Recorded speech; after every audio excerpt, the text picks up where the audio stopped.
Thank you again for coming out for our second of 3 talks this fall in the City Talks series. It's very exciting for me to introduce John Lutz, who's a professor in the department that I teach in the history department at the University of Victoria. He's a leader within that department, I think it's fair to say, and someone who's been supportive of me since my time here, so it's great to have him and his terrific work to present here in this series. John's also a point of pride for the history department because he received his BA and his MA in history with a little economics mixed in at the University of Victoria, so we think of him as a graduate who's done good. Then he received his PhD from the University of Ottawa in 1995.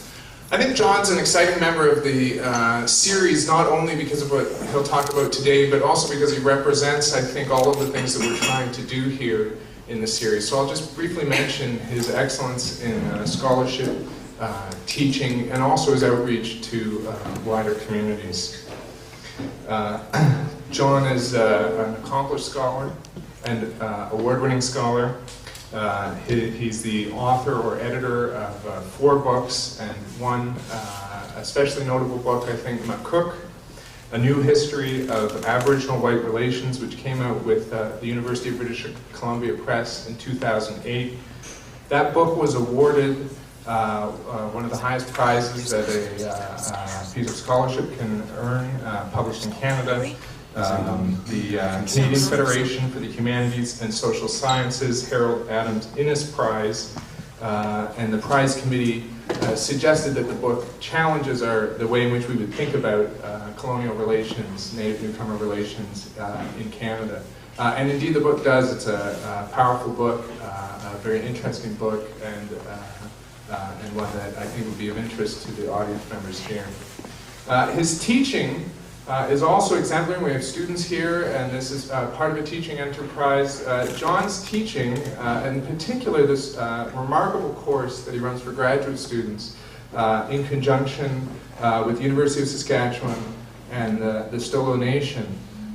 They run an ethno-history field school that students describe as, they have a website, and students describe this as a life-transforming course that they go and conduct research with the Stolo. It's a deeply collaborative project, a little bit like the project that we heard about last time of Leonie Sandercox. That's an iterative research process that emerges out of the community and also involves student researchers. A really fascinating sounding project that most of us who hear about it, I think, wish that we had taken or could still take the course. And John's also a leader in public history. So he's the acting head of the Office for Community-Based Research right now at the University of Victoria, seeking to develop, again, collaborative public and academic research endeavors involving students, faculty, and also has created this amazing website, the Great Unsolved Mysteries in Canadian History website, which invites and invites students in particular, but you could find your way there as well. Invites you to solve riddles of Canadian history by looking through the primary source document yourselves and to make judgments about unsolved problems in Canadian history. So please join me in welcoming John Lutz, scholar, teacher, and public historian.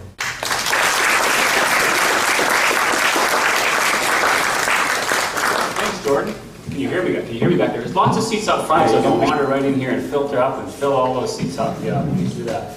So, sound, are we okay here? All right. I was afraid Jordan would build me up to be a somebody like that, and so I took the precaution of wearing a sports coat and a tie, just so I look like a somebody if he did that. So thanks very much, Jordan. I really appreciate that. The Stolo Field School, which you mentioned, is going to be taught again this spring, and we're still looking for recruits. So if you're interested and you're out there, it's a graduate course for history students, but we actually welcome graduate students from other departments as well. So it's a great honor to be here. It really is an honor, and I really thank you all for coming out to hear what I have to say. I have a bit of trepidation in coming after Leonie Sundercock's talk, because that was such a powerful kickoff to this great series that there's nothing I can do today that, well, if you saw that, you might as well leave now, because I'm just not going to be able to replicate that kind of power and that kind of impact that her work had. But it's a great series, and I love the title of the series, The City Talks. You know, it's a very clever title, because cities do talk. And our city talks. And our city talks in all kinds of languages, including straight Salish, Coast Salish. And it talks sometimes loud and sometimes noisily, and sometimes it talks in silences and in absences. And so one of the things that, you know, we kind of hear the loudest in terms of silences is kind of the absence of Indigenous people in our urban landscape. I'll talk more about this, but you can be excused as a visitor walking through Victoria and not really noticing that this is Aboriginal territory, or that you're on Lekwungen or Coast Salish territory. You can be excused because there's almost no visible vestige reminder of that history and the contemporary life and occupation of those people. I say almost because that silence was broken recently by a wonderful project called Signs of Lekwungen. And I think Lotus Johnson, I've used some of her photos in this show. And so it's scattered around the city at various parts of locations where we have stories that tie the Lekwungen to a place. The city, I think in 2008, did this kind of commemorative project. And so there's one visible, if you like, trace there, a big visible trace. But by and large, in Victoria, as Robin Ward, as our architectural historian, observed, the Lekwungen seem a phantom presence in a land that was once their own. I'm just quoting from him there. And the notion of phantoms and the notion of ghosts, I think, is a pointer to a sense that in a way Victoria is haunted. We are haunted as Victorians by the unfinished business of colonization and, I can say this, I think, collective guilt over historic injustices and our contemporary relationships with Aboriginal peoples. So part of that unfinished business that haunts us, I think, is telling stories and dealing with those attitudes and injustices. And one of those stories is about getting the Indians out of town. So this is a pot boiler of a story, I tell you today. It's a story about greed and injustice and violence, and it comes with a warning about offensive language. The language I'm going to be using on and off is the language of 19th century immigrants directed at Indigenous people and other minorities as well. And it's offensive. It's offensive language, and I use it with that caution, because we can't understand the story that I want to tell if we don't attend to those voices. So Victoria was once a city, and before that, it was a town, and before that, it was a fur trading post, and before that, it was a place of wild cherries and wild willows and Garry Oak meadows and Camas meadows. And what's now our inner harbor was to the Lekwungen. And the Lekwungen, I'll use the word Lekwungen sometimes in Songhees to talk about the local people. Lekwungen is a name that refers to the language they speak and kind of the cultural group that they belong to. Songhees is a kind of a legal name, sort of it's their band. The name of the Songhees band is also the Esquimalt band that are all Lekwungen.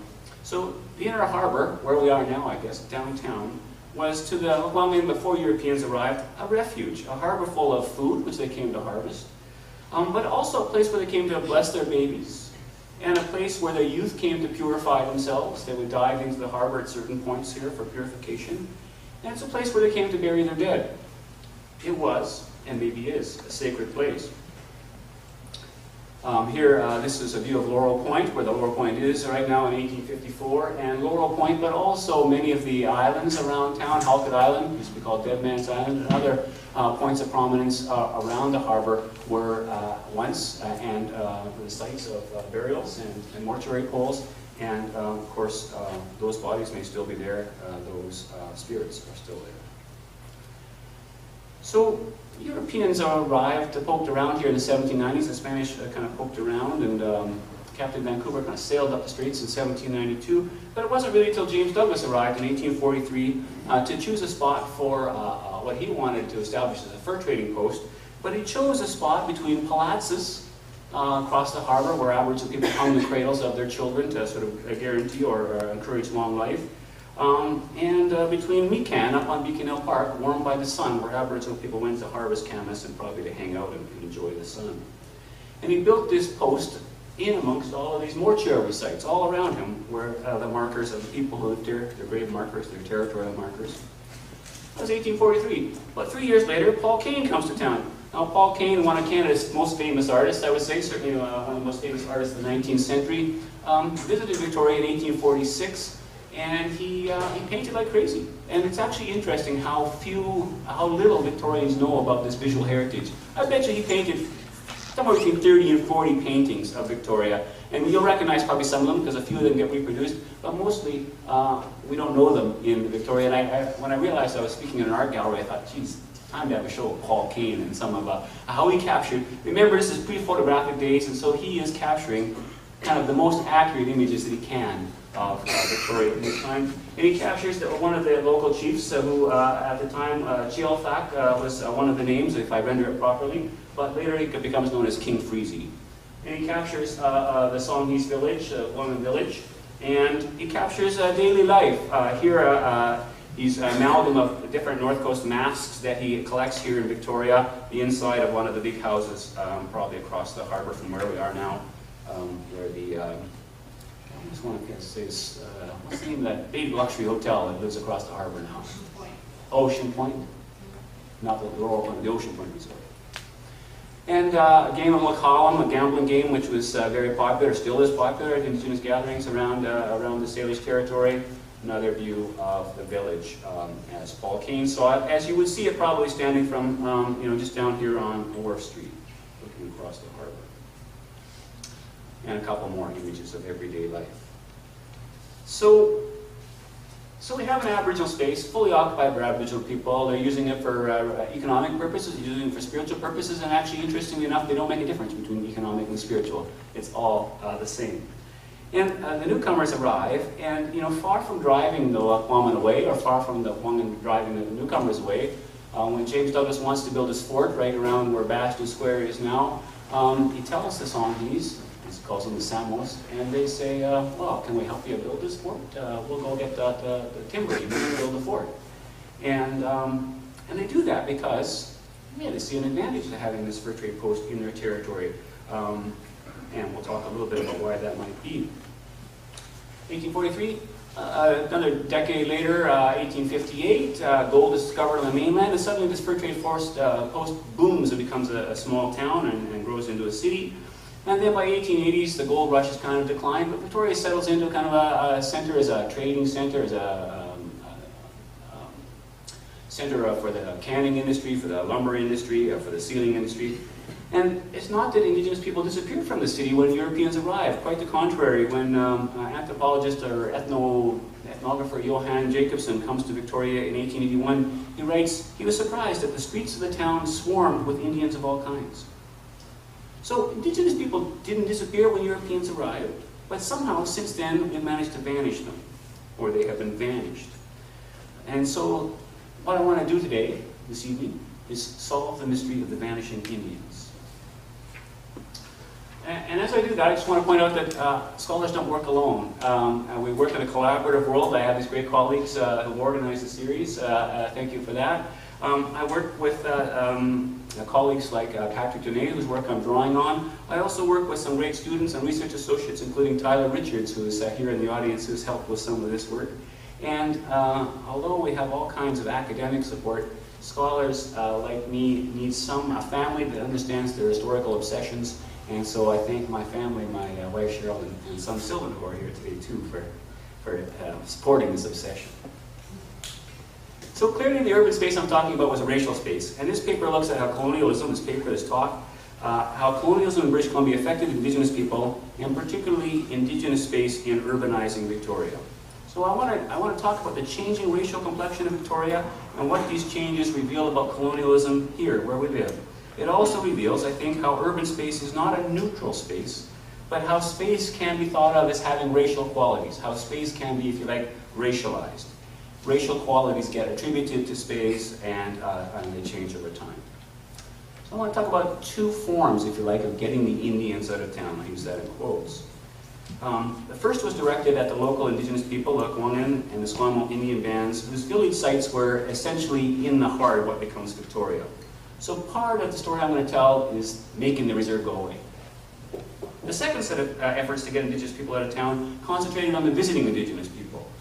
And so after the fort is built, almost immediately after the fort is built, indigenous people from all up and down the coast start to come to Victoria. And they come seasonally, they come to live for longer periods of time, they come for all kinds of reasons I'll talk more about. But at first, they're welcomed, as we'll hear, and after a while, they're not. What kind of sources? I mean, historians are kind of stuck. Eh? Historians are stuck in that we have a dialogue with the past, but we can only have a dialogue with kind of the remnants that survive that we can investigate and hear from. So what kind of sources do we have to talk about these kind of things? Well, we have a little bit of indigenous voice, but not much. There was an elder, Chief David Latas, who died in the 1930s, who talked about these early days, and we have his stories recorded. Thankfully, there's lots of good newspaper resources available. There's city council minutes, there's police censuses, there's Dominion censuses, there's Indian Affairs records. So piecing together these jigsaws, we were able to tell, I think, some of this story about the vanishing animals. So in order to explain, though, how the Indians were vanished, I have to explain kind of how Europeans came here in the first place to start to do that sort of magic trick. So just start with really quickly, 1840s, the Hudson's Bay Company, which is really kind of the only European presence by that time on the northwest coast, has two big problems. Their headquarters is Fort Vancouver. Oops, I'm getting ahead of myself here. Their headquarters is Fort Vancouver down the Columbia River, where Vancouver, Washington is today.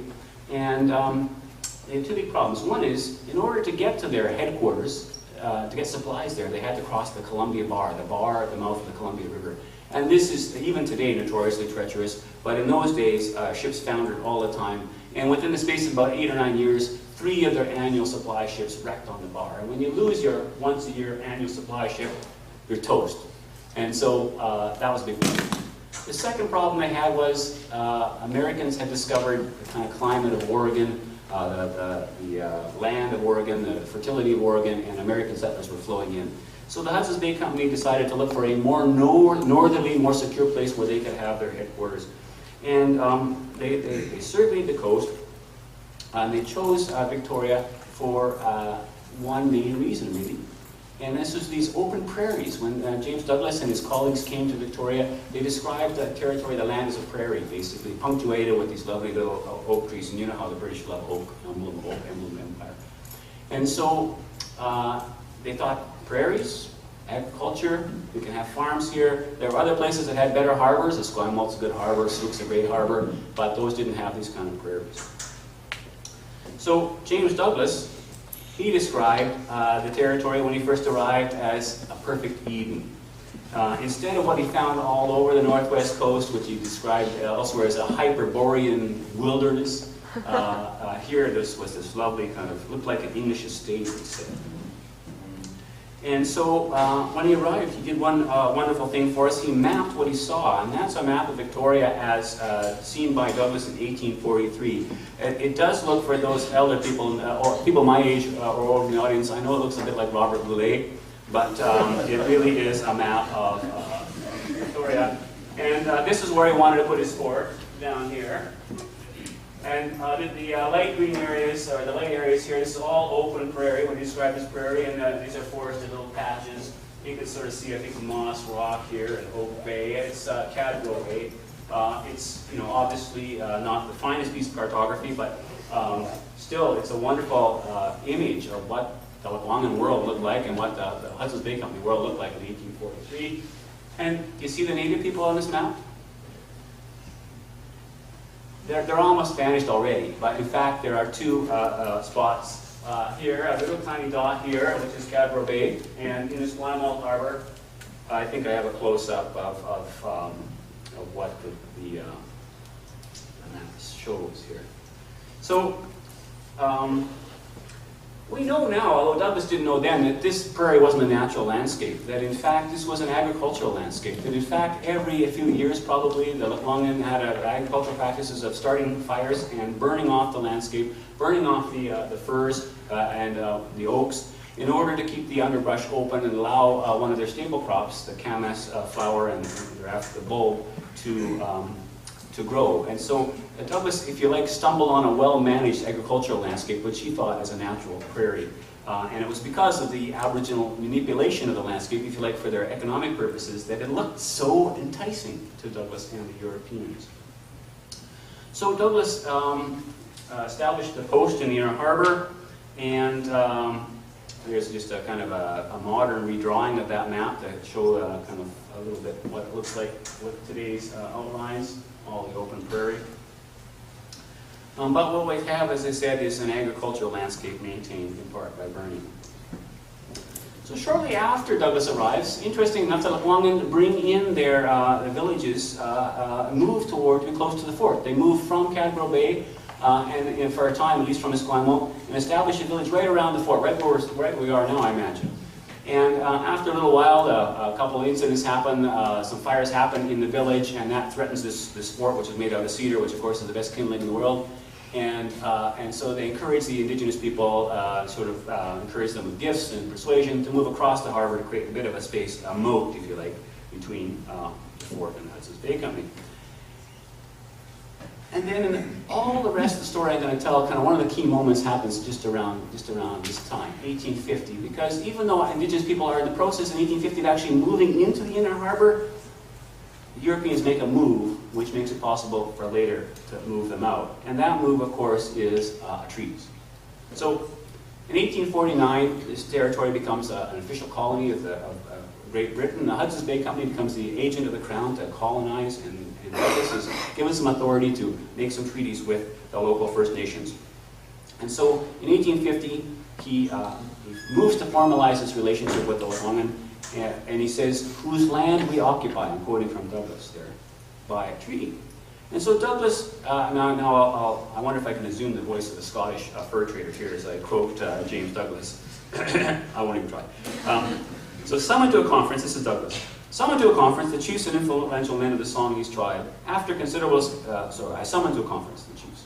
After considerable discussion, it was arranged that the whole of their lands, forming the District of Victoria, should be sold to the company with the exception of village sites and enclosed fields, for a certain remuneration to be paid at once to each member of the tribe.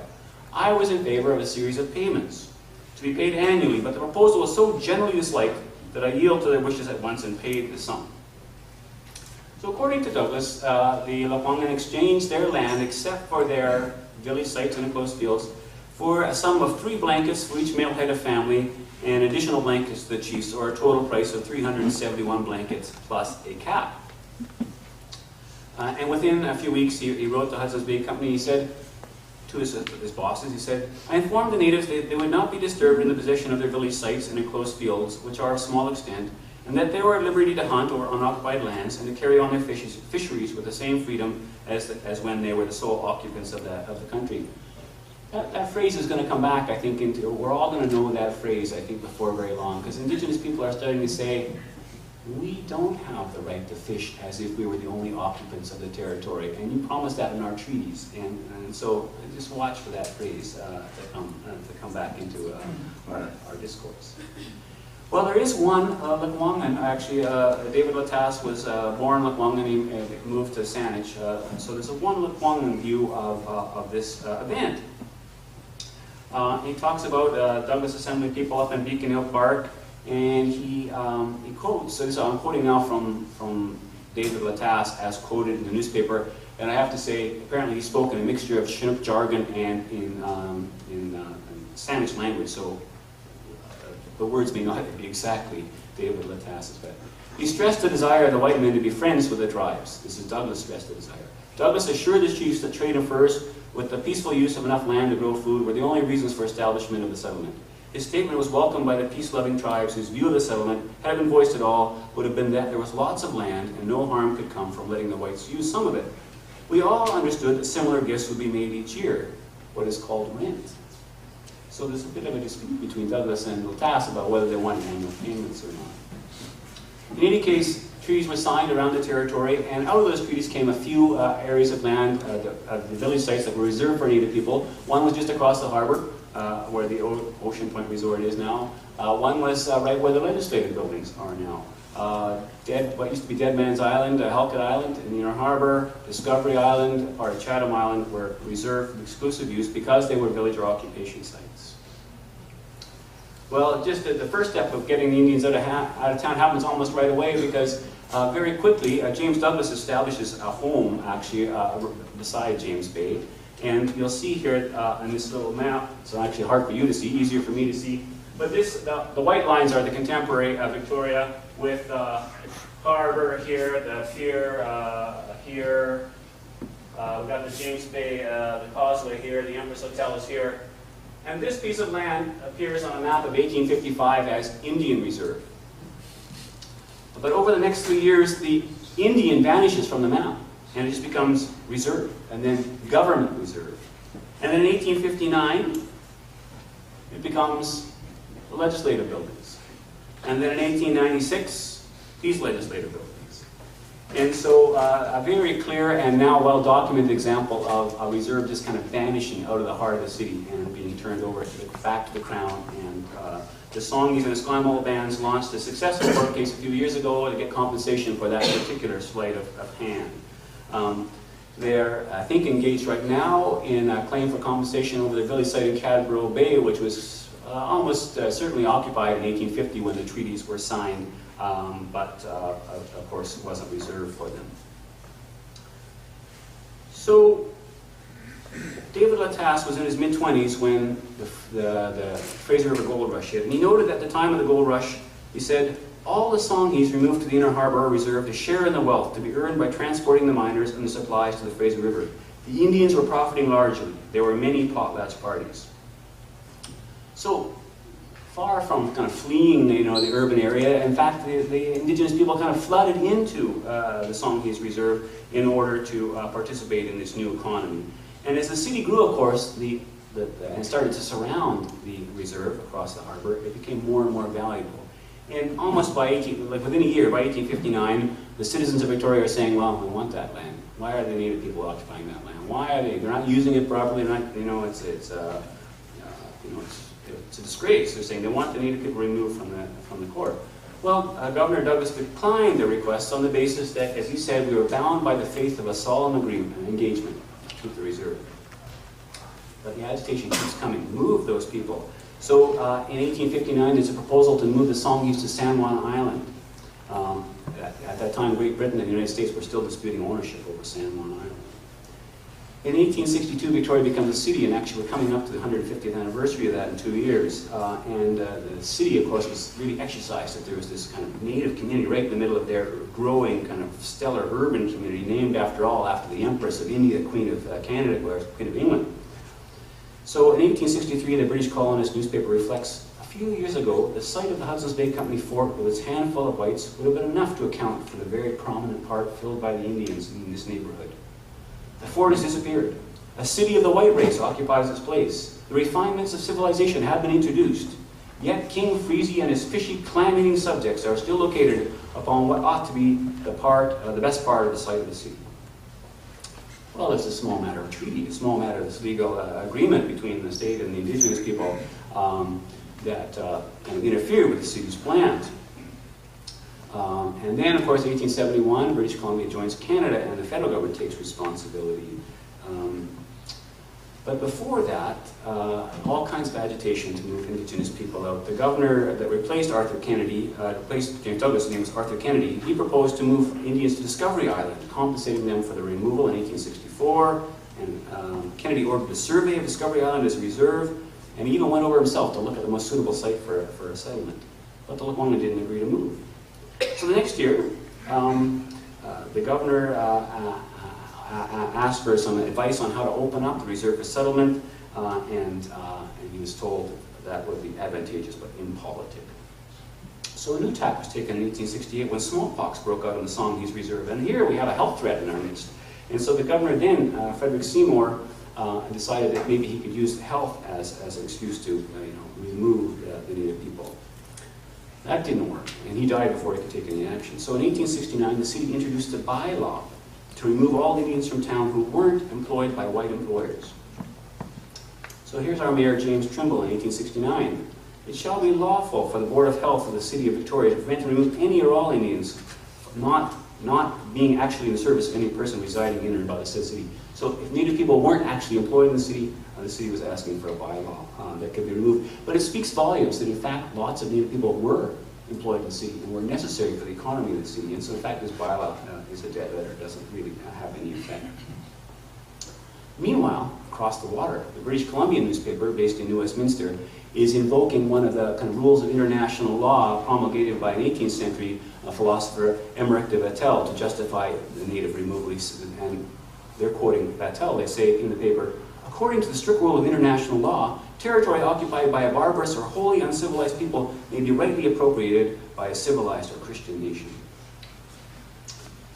So the Songhees Reserve is a battleground, and remains a battleground for the next 30 years as the federal government and after 1871, the provincial government all try to find some way to remove this kind of blight on urban Victoria. And they found another way in. We needed a railway. In the 1880s, we needed a railway, and eventually the Esquimalt and Nanaimo Railway was kind of incorporated, and they needed a way into the city, and so the federal government negotiated with the Esquimalt and the Nanaimo Railway, and basically took a portion of the reserve from the railway, from the reserve, they gave it to the railway, and they built a bridge across the inner harbor, across the reserve. As you can see, this is an 1889 bird's eye view Victoria. The reserve over here, now surrounded by the city, and now a rail bridge crossing over, connecting and bringing the railway terminal basically into where it is today. In 1881, another attempt was made to get the Songhees to move, and this time they got 26 Songhees to sign an agreement to move to their old village site at Cadbro Bay. Now 26 was a small minority of the Songhees, and when that kind of deal came close to being resolved, they found out that the land at Cadbro Bay had been sold underneath them, and so that deal disappeared. Then the deed appeared to be done in 1886, when the British colonists announced with a flourish that the Songhees Reserve had been sold by the Dominion government to Mr. Robert Dunsmuir for $60,000. That same day, actually, Dunsmuir had entertained Prime Minister John A. Macdonald at his home here in Victoria. But again, the Songhees didn't agree. An attempt was made in 1891, but the Songhees were all the way picking hops. And so nobody could be found to sign the agreement, so they didn't agree. In 1893, an alderman, Balea, who was received with applause, did not see why some score of half-savages should monopolize such a valuable piece of property to the exclusion of civilized men. Other speakers at that 1893 meeting pointed out that moving the Indians from the evil influence of civilization would improve their lives too. And from that meeting came the proposal to move the Songhees of Lekwungen to a South Saanich Reserve. And quoting from the Daily Colonist at the time, surely it can be readily seen that they are not fit to own the land, they are not fit to occupy, when their occupation does them harm rather than good, and besides, it's an injury to the community. Well, by 1906, this is so desperate that a Deputy Minister of Indian Affairs, or the Minister of Indian Affairs, the Deputy Superintendent General, comes out personally to open up negotiations, and he carries a bag of $10,000 cash to kind of sweeten the deal. And the Songhees were immediately antagonized by this blatant attempt at bribery, and the paper said they were objected to being treated as individuals without ordinary intelligence. Eventually, the Songhees asked him to double the cash settlement, and some agreement was apparently made, again, to move to the Cadbro Bay site, but that deal falls through. It takes till 1910 before this half-century effort to get the Songhees out of town succeeded. Years of work involved every mayor of Victoria, all the local papers, the personal involvement of the Prime Ministers, Wilford, Laurier, and John A. Macdonald, the federal ministers. Finally, Songhees Chief Cooper, after 15 years of chief in 1910, 1911, negotiated a sale of the reserve on terms agreeable to the majority of the band. And what they arranged was a transfer of the local Victoria Reserve. Oh, here's an image from the Victoria paper, 1910. The Songhees here, Progressive Victoria there. Actually, that's from the Victoria Daily Times, 1910. And this is what happens in 1911. The Songhees agreed to an exchange of land, so they sell their urban reserve in exchange for, if you like, an addition to the Esquimalt Reserve. This map is not entirely accurate. There is a little finger of land from the Songhees Reserve that connects the Songhees to Esquimalt Harbor. And you can see how the urban boundaries of the city have been growing at the same time. As part of the settlement, the 41 heads of the Songhees families received $10,000 in cash plus the value of their improvements, including houses, barns, stables, and fruit trees, and those kind of things. So $10,000 in 1910 would be somewhere in the neighborhood of $200,000 to $250,000, I think, in today's terms. The Lecompton insisted that the money be paid to them directly, not as was required by the Indian Act, which required the money be held in trust by the Department of Indian Affairs. And this was actually a violation of the Indian Act, and it required a special act of the federal government to pass a piece of legislation to allow the Songhees to actually take this money as cash. In explaining their reluctance to move and the reasons for their acceptance of the deal in 1910, Chief Cooper writes, "As you are aware, for more than half a century there have been attempts to remove us from this plot of more than 100 acres whereon Governor Douglas, the founder of Victoria, placed us. These efforts failed one after another for reasons which to us as a people were sufficient. The great white Chief Douglas brought the mighty Hudson's Bay Company and built a fort and became a father to our ancestors. With his wise counsel, his justice, his truthfulness, and kindness of heart, he won their loyalty and faith. It was he who gathered our forefathers together and placed them upon this land, which we are now to leave forever, where our fathers' lodges stood, where we first saw the light, and here each one of us spent all his days. It will not be surprising then to hear us say that these homes are dear to us, as dear as the white man's home is to him. We frustrated that first attempt to have us move, and year after year we refused one offer after another, though many powers and many widespread influences were brought to bear." He finally says, "6 months ago the prejudices of many years melted. Money did not do it, nor were we moved by veiled threats. 6 months ago, the Honorable Sir Richard McBride, we met you in your own home." I guess he's there in the audience. "You received us cordially and manfully. You spoke to us and we listened. You perceived in us a sentiment as worthy as that which animates the white man. We feel that as the great Douglas was as a father to our ancestors, so will you be as a father to us. Therefore, we offer you the office of Honorary Chief of the Songhees tribe." They got the Indians of the town. I said at the beginning I was going to talk about 2 ways of getting the Indians out of town, and the other way is the kind of urban area of the city was emptied of indigenous people. So while this effort that I've been talking about focused on the Songhees people and the reserve land, there were parallel, but if you like, less focused attempts aimed at removing indigenous people from kind of the urban area of Victoria.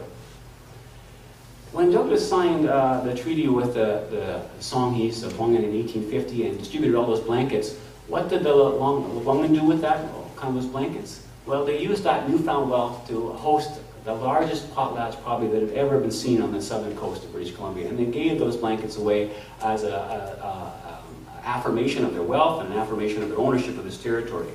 And indigenous people from all over the coast came down to participate in this feast. And when they came down and they saw Victoria, they saw some of the opportunities to trade and to work here. And so after that, every year after 1850, indigenous people from all up the coast as far away as what's now American Alaska came down to Victoria and camped around the city, worked in the city. Somewhere around 5 to 10% of the whole indigenous population of the Northwest Coast came to Victoria annually. And Douglas reports in 1853 says, "These migrants have been attracted to the colony by the reported high price of labor. A great part of the agricultural labor of the colony is presently performed by means of the natives." He says, "They are less skilled and industrious than the white men, but they work at a comparatively much cheaper rate, so that on the whole, they are exceedingly useful to the colonists." But as useful as they were also a problem. Douglas writes to the Hudson's Bay Company in 1854, he says, "The natives have been drawn from almost every part of the coast by the prospect of obtaining employment as laborers and procuring by their industry supplies of clothing for themselves and families. But the settlements have in fact been overrun by these wild migrations." So the visitors established camps around the outskirts of the city, and they were by ethnic groups, as you can see from this map drawn from Grant Keddy's fabulous book, by the way, the Songhees Pictorial, which really, I think, captures a lot of this history that I'm talking about. These visitors continued to come year after year, and they brought their local hostilities with them. And so what would happen from time to time is fights would erupt between the Tsimshian camp and the Stikine camp, or the Haida camp and the Huang camp. So pitched battles were occurring within sort of sight and sound of the city of Victoria, and that, of course, worried the locals. But in fact, the locals depended on indigenous people to clear the land, to work in their farms, to be the servants in their houses, to work in the new sawmills, and work in the new canneries. And of course, they were valuable as consumers for the merchants of town. So in 1861, a visitor to Victoria says, "Indians are seen everywhere throughout the town. In the morning, carrying cut wood for sale, The women are carrying baskets of oysters and clams, etc., fish being generally sold by the Indians. And in his eyewitness account of Victoria in the 1860s, Edgar Fawcett, who wrote his reminiscences about Victoria, he says, Indians perform all the manual labor. Well, that's great on the one hand, but the British colonist is editorializing at the same time. Whenever they are here, there is social ulcer. We have more than enough Indians who reside in our neighborhood to provide Indian labor without encouraging a colony from the north. Besides, it's bad policy on our part to put Indian labor in competition with white labor. The eternal cry is, white immigration we want. Yet Indian labor is only calculated to stop what we should be encouraging. So the paper is full of letters to the editor complaining about how Native people are taking work at the expense of the white immigrant population. One of the letters to the editor said, while hundreds of whites remain unemployed, capitalists employ Indian men to do not only common laborers' work, but tradesmen's work, such as painters and carpenters. Victoria in 1861, 62 was an Indian city. Indian people were outnumbered non-Native people in the city.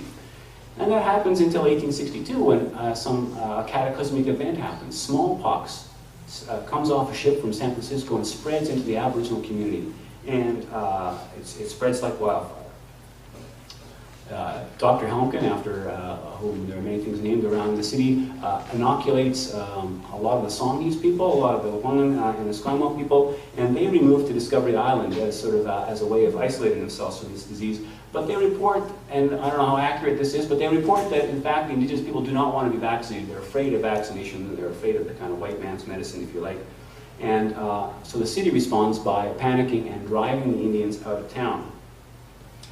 So this happens in 1862 in March, and by May there's a devastation all around the city, and the colonist reports with apparent glee, the newspaper, they, the native Indians, are proceeding northward, bearing with them the seeds of a loathsome disease that will take root and bring both a plentiful crop of ruin and destruction to the friends who remained at home. At the present rate of mortality, not many months can elapse ere the northern Indians of this coast will exist only in story.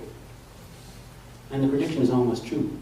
We don't know how many people died in that smallpox epidemic of 1862, how many Aboriginal people, but at least half the Aboriginal population of the northwest coast, maybe as much as 70 or 80%. And so the colonist reports actually on June 22nd that 75% of the Haida who had left Victoria were driven out, were dead and dying of smallpox at Fort Rupert, partway up the island. And those who refused to leave voluntarily were forced out by the Royal Navy. So the smallpox epidemic really empties the town of Indians in 1862, except for the Lekwungen. The Lekwungen are basically almost untouched by that particular epidemic, but they had already been affected by scores of earlier epidemics. They've already been affected by a serious impact of alcohol abuse in the community. And so the Lekwungen population falls from about, these are all pretty rough estimates, about 1,200 people when James Douglas first arrived. There's probably 1,200 people living in the community across, to about 120 people by 1918. So sometimes people talk about mortality rates of 90% when these disease epidemics. I don't think that happens. It doesn't happen in one epidemic. But over a century, the mortality rate has been, and I can document this very well, 90%.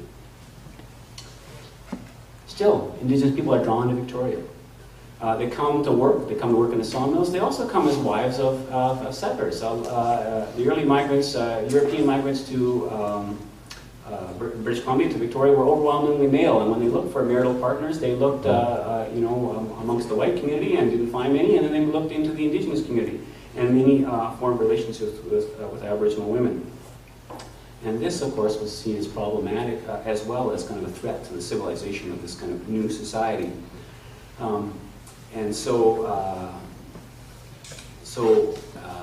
We have a look at various censuses and see what happens to that population of married, mixed blood families.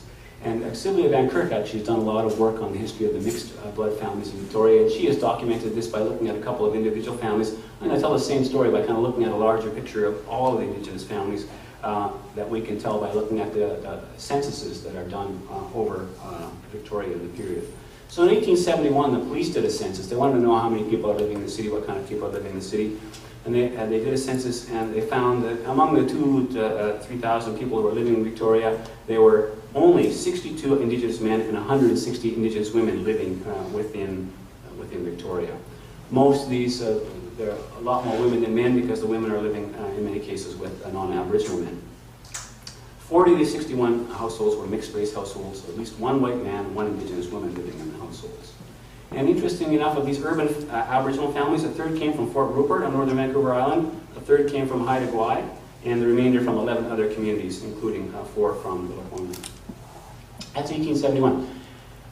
There's a Dominion census in 1881 and the Dominion census in 1891, and they don't actually ask questions about race that allow us to, in fact, do some identification about how this is shifting. It's not until 1901 when we have a census which again asks what race are you and how do you identify by race. And so we know that there are, of course, Indigenous people still living in the city in the intervening period. One of the ways we know is by looking at fire insurance plans which identify building use around Victoria. This is a fire insurance plan from 1885, and down on the left-hand corner here, this is the Inner Harbor. This is actually just a little bit towards Capital Iron from where we are now. Indian shanties, Indian workers who are working at the sawmill were living there. Here, Herald Street, just over here a little bit, down between Government and Douglas. This block shows a largely Chinatown, but the Indian Methodist Church is there because these cabins are occupied by Indigenous people, and here Chinese and Indians, it says, living in the city. So we know, again, that Indigenous people are still living, still working, but we can see when we look at the census in 1901 that the numbers are falling. By 1901, there were only 19 Aboriginal women and 6 Indigenous they used the word North American Indian to identify these people, living in the city of Victoria outside of the reserve. By 1901, Indian urbanites have largely been run out of town by a combination of exclusionary practices and prejudice. Johnson Street, which had been Victoria's, it was described in the 1860s, Johnson Street as Victoria's Indian Street, because that's where the Indian population congregated, that's where merchants catering to Native people were. Johnson Street was now Chinatown. And then in 1904 and 1907, big fires broke out in this part of town and basically cleared out what was left of the kind of indigenous Aboriginal urban population.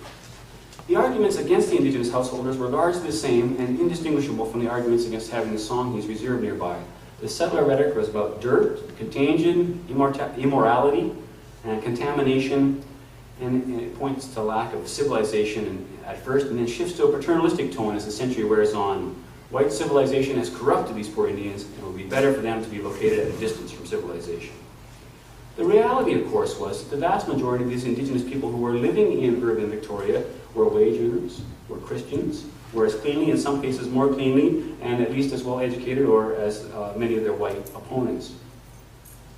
So between the establishment of Victoria as a town, 1843 or 1858, however you want to define it, and 1911, numerous efforts were made to rid the city of an Indian nuisance, as it was described, both in terms of an erasure of formalized Indian space, the reserves, which one by one, the 2 reserves in the harbor and eventually the Cadborough Bay Village were excised from the city, and also in the body of Indian people who took up residences in the town itself.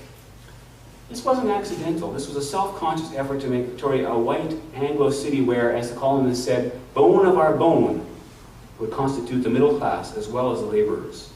As the British colonists said in 1861, the type of bone, muscle, and intellect that's required here differs materially from Indian or African. It is Caucasian, Anglo-Saxon bone that we want. In the last third of the 19th century, the significant Indigenous populations fell in comparison in Victoria with Asians and whites. Indigenous and multiracial households, which were common in 1871, were rare 30 years later. The Indian removal in this period was so effective and so complete that when Indigenous people started to reappear in Victoria, coming down from up island and in other places, in significant numbers in around the 1960s, their presence was considered a novel break with the past, instead of Indigenous people returning to, as Chief Cooper said, the lands they once ruled. So this kind of historical amnesia I've tried to foreground this evening is more than just about stories that aren't still told. I think in thinking about new ways that we can get the city to talk, we can show that Victoria and its urban counterparts on the mainland are not natural outcomes of just settlement process, but in fact the products of a very deliberate silencing and a certain kind of ethnic cleansing.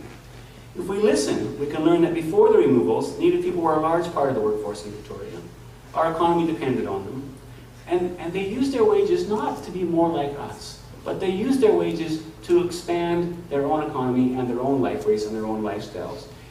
Mostly, they used their wages to expand their ceremonial economy, frequently holding feasts, which we call potlatches, on the reserve and in nearby reserves. These were not poor Indians. These indigenous people were hosting feasts regularly that gave away money and goods that today would be worth $250,000 in a single shot.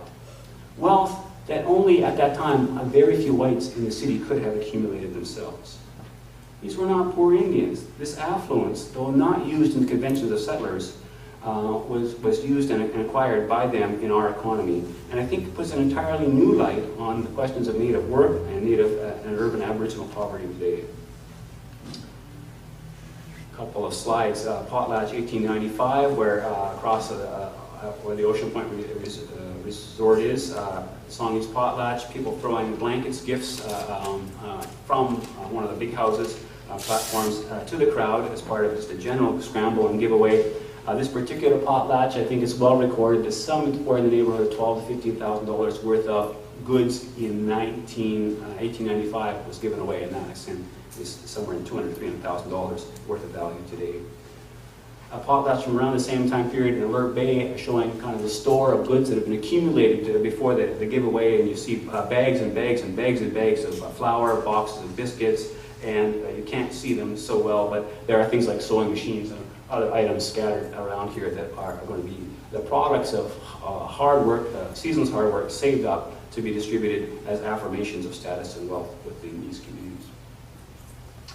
In 2012, 2 years from now, Victoria will celebrate its sesquicentennial. Victoria City was incorporated in 1862, so 2 years from now, 150 years as a city. Now, I think, is a good time to reflect on that century and a half and consider how best should we mark that anniversary. What will we say as a city about that history? How will the city talk?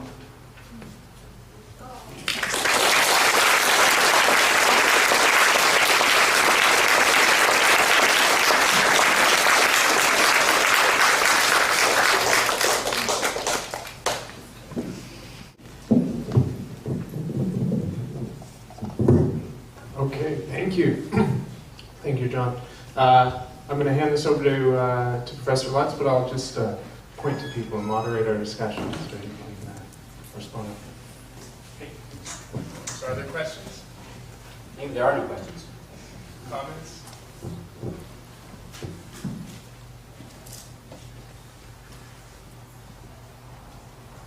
I often have this effect on people. Wake up, people, wake up! Yeah, Professor Lutz, how will we communicate this to the city in time for the sesquicentennial? Well, yeah, good question. I think 2 years gives us a little bit of lead time. I think I haven't heard the city's actually planning yet, but maybe they are in terms of anniversary celebrations. So I think we as citizens could propose some kind of sesquicentennial celebrations to the city, offer even the fact some volunteer community work maybe to help. So we'll have a sign-up sheet at the door. If no, that's a good question though. I mean, how to get the city to listen. I think I mean one of my specialties is not city politics, but it seems to me we have a city council that's probably more receptive to these kind of issues than we have had for some time. What are the natives trying to do to get their voice heard, to be reincorporated back into the city? Yeah, that's a good question. As part of this talk, I sent an invitation out to the Songhees community to see if they wanted to send somebody here to respond or offer reflections.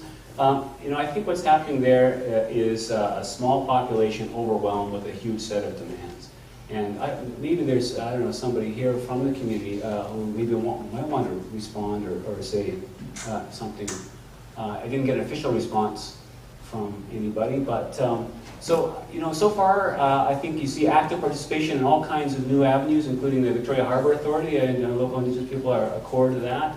I see them involved in this new society that runs what used to be Union Railway, I guess, is now run by a consortium of municipalities and also First Nations. I think you see Indigenous people here in Victoria kind of reaching out in all kinds of new ways and participated in the Voices of Lekwungen, or Science of Lekwungen project. My suspicion is they'd be totally open to kind of 1862 event that kind of celebrated their presence and their resilience and their persistence. what do we know, I don't know the history as well as you do in terms of the documentation of the data, but what do we know about the way in which Indigenous people responded to the increasing, what you described as the urbanization of the life, of the community life? So on one hand, you have the nations responding to the presence of large numbers of Indigenous people, sort of unprecedented historically, coming onto their territory. And then you also have, presumably, the permanent residents of the urban center themselves, the Haida or Tsimshian, whoever they happen to be. What do we know about how they responded to that urbanization process, or what we describe as that? What do we see from that perspective? Well, a good question. I don't think from the time period we're talking about, there isn't a lot of historical record that survives to tell us that. I think probably our best access to answer that is so the observations of white observers who are kind of watching from the outside and occasionally making asides and observations. I think what we find, at least in the period that I'm most familiar with, which brings us up to this kind of mid-20th century, is Indigenous people still prioritizing their own economies, which are a combination that they've created a new economy by this time, which is a combination of often wage work or worked fishing or logging and selling to Europeans to get cash. They're maintaining still until the middle of the century anyway, attachment to the land-based economy where they're fishing and hunting and gathering, and the ceremonial economy. And so I think what you see more often is rather than Native people moving from Fort Rupert to Victoria permanently, they move for seasons. They move for maybe a couple of seasons, they move for a year in order to accumulate wealth and move back. When urban areas start to grow up around Fort Rupert or around other Indigenous communities, I think you sort of see a similar pattern. Native people go to work in those communities, and then one of the reasons, we have the stereotype of the lazy Indian. And one of the reasons, there's lots of reasons why that stereotype is, one, it's a very handy way to dispossess people of their land if you can say they're not using it properly and they're lazy, and that's really the main reason. But the other reason why we have that stereotype is Native people would work for reasons of their own, and quit when they had enough money to have a feast or a potlatch, or if it's time to go fishing or it's time for the ceremonial season. So Indigenous people, even in the small rural communities or where urban areas are popping up around the city, I think they're moving in and out of that economy to their own rhythm, and it's great for their own, enhances their own economy, but in some ways it feeds into the separate stereotype of these unreliable workers and these lazy Indians. I don't know if I've answered your question, but I danced around it pretty nicely, didn't I? Yeah, question here. The general outlines of the story in Victoria, is it typical of other communities in the general region? Typical or atypical? I'm thinking of what might have happened in Vancouver, for instance, what might have happened in Seattle. Yeah, I think it is pretty typical. Seattle is a pretty good example because it's contemporary with Victoria, it grows at the same time. Vancouver doesn't, of course, Vancouver is Johnny come lately. It's hardly worth considering because it doesn't get started until 1886 when the railway comes in Vancouver. And by that time, some of these transitions are already in process. But before that, New Westminster is the kind of big city. And yeah, exactly the same stories, I think, kinds of stories emerge. And I quoted once or twice from the British Columbian, which is the New Westminster paper, and the attitudes are pretty much the same. I think the story of Indigenous people coming to work in these urban areas, intermarrying with non-Native men, coming seasonally, setting up camps around the city. Sometimes even in Seattle, the camps were right in the heart of the city, right around the waterfront area. Those are common. And the smallpox epidemic is a huge kicker, which actually affects British Columbia more than it does Washington State for reasons that I don't understand. The epidemic doesn't seem to go down there. And so what happens, instead of these big populations, in 1860, 2,000 or 3,000 Native people were camping around the city that at the time only had 600 or 1,000 whites living in it. After the epidemic, the numbers are much smaller. What you have to see more is the Native people transit Victoria on their way to the hop fields, on the way to the sawmills, on the way to the canneries, and don't kind of stay and live around here so much. Just curious, in one of the maps you you sort of indicated that the village in Cadbro Bay was a part of sort of the economy of Victoria, or those people who lived there participated in the economy. I was just curious about the spatiality of that, because that is actually further away than the eventual reserve that was formed. Yeah. And my question is, I mean, obviously city boundaries count and they wanted them out of the city, but do you think, like, after 1911, that there was necessarily the fact that there was a spatial segregation, that there was no longer participation in the city economy? Like, I mean, I don't know if there was a road from the reserve in 1911, but at some point there would have been one. Right, so I'm not sure if I understand the question entirely, but I'll answer it in two ways, which hopefully cover it. So the Cadbro Bay village was probably largely abandoned. Well, not, that's the wrong word. Most people moved, I think, to the harbor in the 1850s, but I'm sure, well, I'm sure, I think it's very highly probable that there's still a small community living there right through until the early 20th century. And they're doing things like more likely working at Uplands Farm, which is the Hudson Bay Company farm nearby, rather than coming into Victoria, on a regular basis. They were working as shepherds and plowmen and clearing land and that kind of stuff. The Songhees in 1911, when the reservists moved out to Esquimalt, part of the, and actually over the years from 1850, part of the objection of the Songhees is, well, we work in the city. What are we going to do if you move our reserve to Discovery Island or to San Juan Island or eventually Esquimalt? But by 1911, we're starting to get an infrastructure that allows people to move around the city fairly well. So we have a streetcar system and other things. And so by 1911, it's hard to get from Esquimalt to Victoria. And we know some of those Songhees, what did they do with that $10,000 when they got that big windfall? It's like winning the lottery, right? I mean, it's like, somebody handing you $250,000. What do you do with it? Well, the Indian agents were very interested. Well, what are they going to do with all that money? And so some of them started businesses. One guy started a bakery in Victoria, and there's a couple other instances like that. So that was the spatial segregation and the economic segregation. No, not really. Although it's interesting, there's another process happening here which I haven't had a chance to talk about. But the Songhees by this time are also intermarrying with the non-Indigenous population, and so by 1911, there are. It's starting to be harder and harder to kind of make a racial segregation about people living on reserve and people living on reserve. That process is also happening. Yeah. When was the Uplands Farm started? Oh, there you are. Hey, I see you up there. So the Uplands Farm, I know there's an expert in the back, actually. No? Okay. Larry McCann is a scholar at UVic, is working on the history of the kind of subdivision of uplands and the kind of architect who was involved in that. But so the Hudson Bay Company farms themselves are set up around between, I'll just give you a range, around 1846 to 1850. In that period, those farms were established. Okay. I don't know exactly when the Hudson Bay Company farms. It's interesting, John, that the Songhees wanted to go back to Cadbro Bay, but Hudson's Bay used all methods to keep them and put them on the Valleyfield farm because they deemed Esquimalt lesser land for residential development. So there's this internal land manipulation on the part of the Hudson's Bay Company. It's fascinating, which you know about. Well, I don't know as much as you about that, but all I know is that every time they sort of got close to deal with Cadbro Bay, it kind of fell through. And I guess that's part of what you're describing is Hudson's Bay Company machinations around that.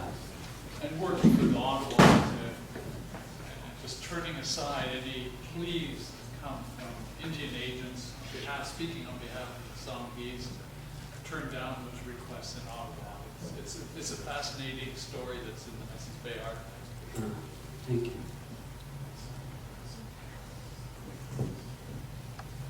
Yeah. Could you talk a little bit about the kinds of sources you use to do this research?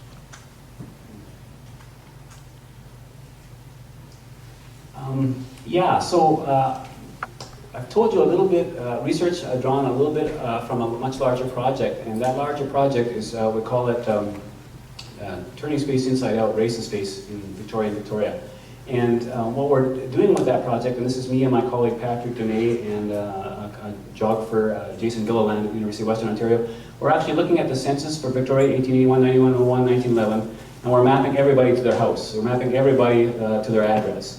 And when we get that done, we've done that for 1891. Of course, they didn't ask about race in 1881, but when we get that done, we should be able to map changes in these exact configurations. Who's living with who, what kind of intermarriage is happening, what are the trends trends changing. We'll be able to see that spatially. So the census is that's one kind of source. The other places where I've drawn from, a little bit from Hudson's Bay Company records, a little bit from the Department of Indian Affairs records, a lot from the newspapers. And as I say, the Aboriginal voices come through in only a couple places. One, through the interviews with David Latasse, who was interviewed a couple times towards the end of his life.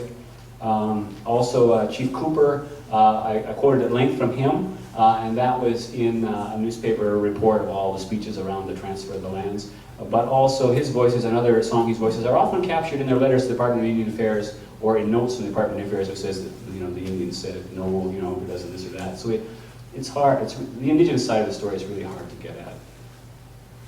That helps. Yeah. I was just wondering if you. Oh, yeah, I'll go to you and then up. Okay. Okay. I was just wondering if you came across any records of the native population dealing with the Chinese immigrants that came, and if they did the white colonists or whatever, did they use the Chinese immigrants as a way to take land as well, possibly? That's a really good question. I think the indigenous people and the Chinese immigrants found themselves, you know, in a common boat that the white settlers looked down on them, and in fact, you see quite a few alliances between the Aboriginal people and the Chinese in a number of ways. I think one of the earliest marriages in kind of the 1860s in Victoria record that I've seen is a Native woman and a Chinese man getting married. Of course, the Chinese population, as they came, were almost entirely male. I mean, like 90% male. So if they wanted any kind of marital or sexual relationships, they had to look outside their own community. So you have those kind of relationships. You have, you know, for example, indigenous people, Chinese people wouldn't be allowed in certain white businesses, certain white hotels, certain white services, barbers, those kind of things. And so they ended up working with each other. You know, I'll cut your hair, you know, you do my laundry, that kind of thing. And then, I guess another way that they worked together was in some ways to frustrate and get around some of the colonial regulations. For example, regulations about supplying liquor to Aboriginal people. While the Chinese were among the, as well as a few whites, you know, tried to find ways around that to their profit, but also sort of, you know, see that as an act of resistance as well. So yeah, you see, and especially I think when you go out to rural BC, you've done a little bit of work in this kind of looking outside of Victoria, you see quite a bit more intermarriage outside of rural BC as a few lonely Chinese bachelors are living in a small community beside a big Native community, and they get taken into the communities. I don't see the Chinese being used against the Native.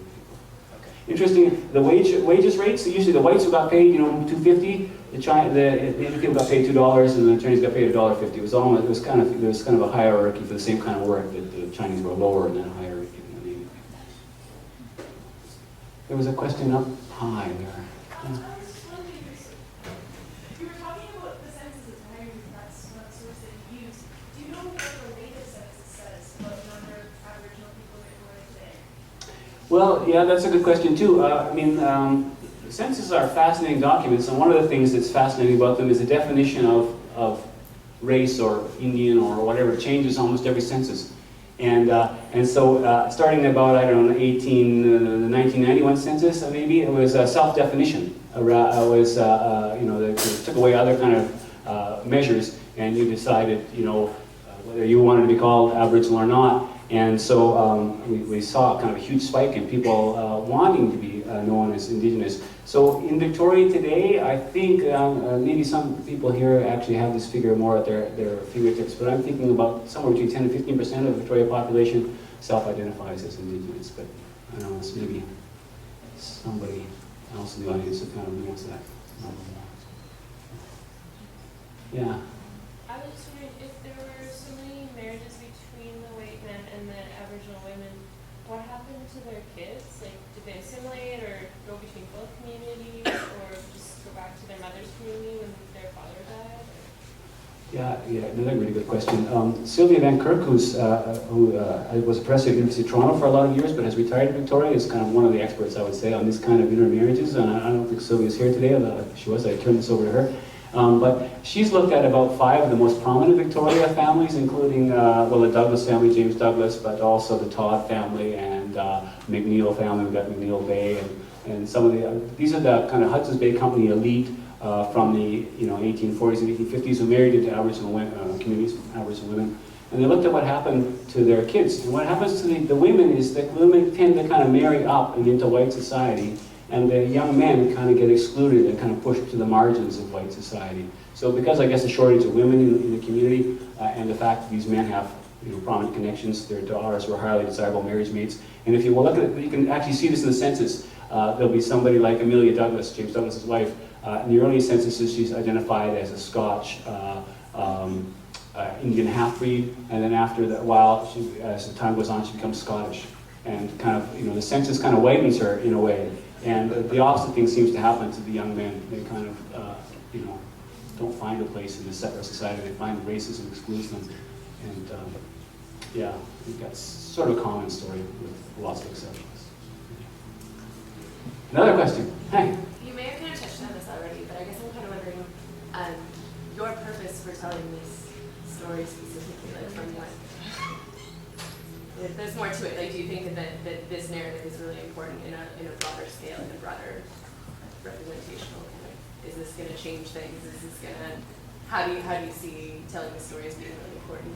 Yeah. Okay. Thanks for giving me that opportunity. So the city talks. It talks in ways that it talks loudly in certain ways and tells certain stories. You walk down Government Street, and if you were trying to read Government Street, it's kind of a signage about Victoria, British Columbia. You see the Scottish tartan shop, and you see the the kind of tourist mixing a little bit of old England and stuff. And you might, if you looked around one corner, you might see a shop that sells Aboriginal handicrafts, but by and large, that's pushed to the side. So why am I telling this story? I think our relationship with Indigenous people in this province is seriously flawed.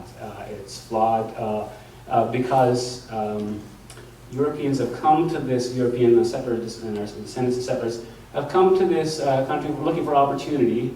And in the early days, we were quite, as a community, looking for all the kinds of ways where we might justify our dispossession of Aboriginal people from the lands. And we found them. They're lazy, they're not clean, they're not Christian. We searched through the whole cultural suitcase to pull out anything we could at the time. And we used those strategies quite effectively, and as I say, we banished people not just from the city, but away from the province. We put them on small pieces of land. We retell the story from a different lens, and hopefully part of the lens I've been using today. We see Indigenous people actively, they welcome the traders. They wanted to be engaged in this new economy. They weren't being exclusive. They worked like crazy. They were the foundation of our economy in British Columbia, and they worked for reasons of their own. They worked for the potlatch, primarily. And what happens in 1885? The federal government outlaws the potlatch. It outlaws the potlatch because it says, it correctly identifies that as the core of Aboriginal culture. And that white culture at that time could not stand to have that competitor, if you like, anti-capitalist competitor. So the story I'm telling is a story about active, engaged Aboriginal people, hard-working, struggling hard to make life in a kind of a new economy, and making it work for them pretty well until about the 1950s, and then the story changes again. So that's for another talk.